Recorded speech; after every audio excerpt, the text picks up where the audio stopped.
అంటే శ్రీమంతం మనం ఎక్కువగా ఉమెన్స్‌కి చేస్తూ ఉంటారు కాబట్టి కన్సీవ్ అయిన తర్వాతకి ఆ టైంలో బొట్టు పెట్టడం గానీ, బ్యాంగిల్స్ వేయడం గానీ, ఈ విధంగా చేస్తూ ఉంటారు. అంటే బేబీకి ఎంతవరకు మంచిదంటారు ఇది? అవునండి. మీరు మంచి క్వెషన్ అడిగారు.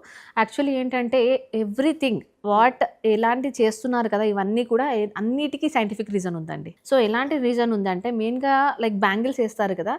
బ్యాంగిల్స్ ఎందుకేస్తారు అనేది చాలా మందికి తెలియదు. సో, బ్యాంగిల్స్ ఎందుకు ఇక్కడ రిస్ట్ నుంచి పై వరకేస్తారు. బాగా ఏస్తారు బ్యాంగిల్స్. ఎందుకేస్తారు అంటే ఆ సౌండ్స్ ఉంటాయి కదా! బ్యాంగిల్ సౌండ్స్ ఎప్పుడైతే మూవ్‌మెంట్ చేస్తుంటాదో తల్లి, ఆ బిడ్డకనేది కడుపులో ఉన్న బిడ్డకి కదలికలు ఉంటాయన్నమాట. ఆ సౌండ్స్ వల్ల బిడ్డ బ్రెయిన్‌లో కడుపులో ఉన్న పాప బ్రెయిన్‌లో గాని న్యూరో ట్రాన్స్‌మిటర్స్ అని ఉంటాయన్నమాట. అవి జనరేట్ అవుతాయి. యాహ్! ఆ సౌండ్స్‌కి. అది కూడా మా అమ్మ నాతో పాటు ఉంది అనే ఒక ధైర్యం అది లైక్ ఆ సౌండే తన బిడ్డకి ఇస్తుందన్నమాట.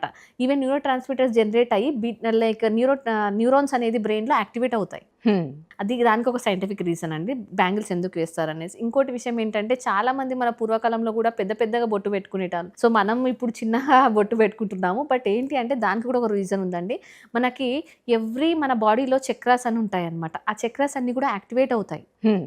మనకు సుదర్శన చక్రం అని ఉంటుంది. చాలా వరకు చక్రాస్ ఉంటాయి మన దగ్గర. సో, అన్ని చక్రాస్ కూడా యాక్టివేట్ అవుతాయన్నమాట. మనం బొట్టు పెట్టుకునే రీజియన్‌లోనే మనకి ఒక యాక్టివేషన్ అనేది కాన్సంట్రేషన్ అనేది ఉంటుందన్నమాట. సో, పూర్వకాలంలో పెద్దగా బొట్టు పెట్టుకునేవాళ్ళు.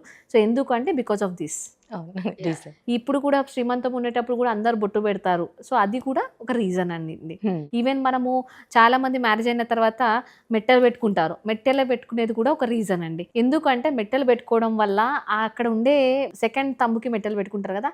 ఆ మెట్టెలు పెట్టుకోవడం వల్ల కూడా మనకు నార్మల్ డెలివరీస్ అయ్యే ఛాన్సెస్ ఉన్నాయి. అంటే మ్యామ్ ఇప్పుడు కొన్ని యాక్టివిటీస్ అంటూ చేపిస్తారని చెప్పారు గాబట్టి ఇది నార్మల్ డెలివరీ గూడా అయ్యే ఛాన్స్ ఉందంటారా? లేకపోతే సిజరింగ్‌కి ఎక్కువగా అవకాశం ఉందంటారా? యెస్. గుడ్ క్వెషన్ అండి. యాక్చువల్లీ ఏంటంటే నార్మల్ డెలివరీకే ఛాన్సెస్ చాలా ఉంటాయి. బట్ ఏమైపోతదంటే లాస్ట్ మూమెంట్‌లో ఎలా ఉంటుందంటే కొంతమంది పేషెంట్స్‌కి అందరికీ నార్మల్ డెలివరీ అవుతదని చెప్పలేము. అందరికీ సిజేరియన్ అవుతదని కూడా చెప్పలేము. సో, లాస్ట్ మూమెంట్‌లో ఏమవుతదంటే కొంతమందికి బీపీ ఎక్కువ అవ్వడం ఉంటుంది. ఓకేనా. మళ్ళీ తర్వాత కొంతమందికి కార్డ్ అరౌండ్ ద నెక్ అంటామనమాట. బొడ్డు చుట్టూ బొడ్డు తాడనేది పాప తల చుట్టూ తిరిగి ఉంటుంది. ఒక 3, 4 ఫోల్డ్స్ ఉంటుంది. సో, అలాంటి టైంలలో కొంచెం డిఫికల్ట్ ఉంటుంది. మళ్ళీ తర్వాత ఉమ్ము నీరు అనేది తక్కువుంటుంది. సో, ఇలాంటి కొన్ని కాంప్లికేషన్స్ ఉన్న వాళ్ళకి నార్మల్ డెలివరీ అవుతదా? సిజేరియన్ అవుతదా? అనేది చెప్పలేము. అది లాస్ట్ మూమెంట్‌లో డిసైడ్ అవుతది. మ్యామ్ ఇప్పుడు ఆఫ్టర్ డెలివరీ తర్వాతకి బేబీ పుట్టిన తర్వాత కొంచెం కేర్ అంటూ తీసుకోవాలి మదర్ ఫుడ్ విషయంలో. అయితే ప్రతి ఒక్క విషయంలో కేర్ తీసుకుంటారు. ఇప్పుడు మదర్ ఒకవేళ ఫ్లవర్స్ పెట్టుకున్నా గూడా ఆ స్మెల్‌కి మిల్క్ అనేది రాదని అంటూ ఉంటారు. ఇది ఎంతవరకు నిజం? అవునండి. యాక్చువల్ ఏంటంటే ఫ్లవర్స్ పెట్టుకోవడం వల్ల మిల్క్ రాకపోవడం అనేది రాంగ్ మిత్. ఓకేనా. ఎలాంటి ఫ్లవర్స్ పెట్టుకున్నా కూడా మిల్క్ అనేది that depends on hormonal levels అండి. ఓకే. ఇప్పుడు ఎలా ఉంటుందంటే డెలివరీ తర్వాత ప్రతి ఒక్క అమ్మాయికి లాక్టేషన్ అనేది కొంతమందికి బాగా ఉంటుంది. కొంతమందికి అసలుకే ఉండదు. ఓకేనా. దట్ డిపెండ్స్ అన్నమాట.